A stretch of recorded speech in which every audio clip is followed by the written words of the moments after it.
SZT-55, when the pupil defeats the master. In old tales, there is always a current of tension between student and teacher.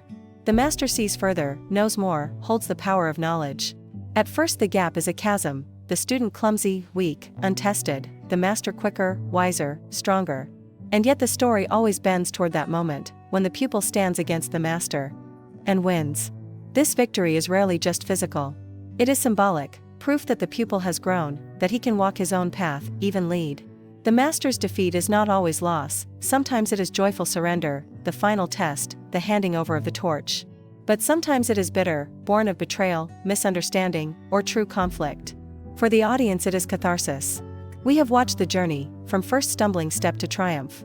The drama of the unequal fight is fulfilled, one who once had no chance at all now overcomes the greatest.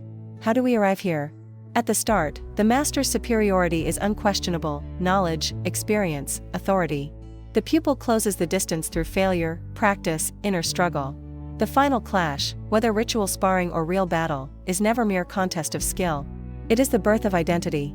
55 versus when the victory is celebration. Sometimes the pupil's triumph is part of a rite. A sparring match, a test the master himself demands.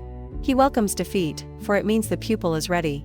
The bond is not broken, but strengthened. Often the last lesson is spoken here, not a movement, but a word. 55 versus when victory is never seen. Other times, the pupil never defeats the master openly. He remains in his shadow, at least in appearance. But then the master falls, to death, betrayal, or greater enemy. Responsibility shifts. The pupil must now achieve by new means, different wisdom, unusual alliances, paths the master never walked.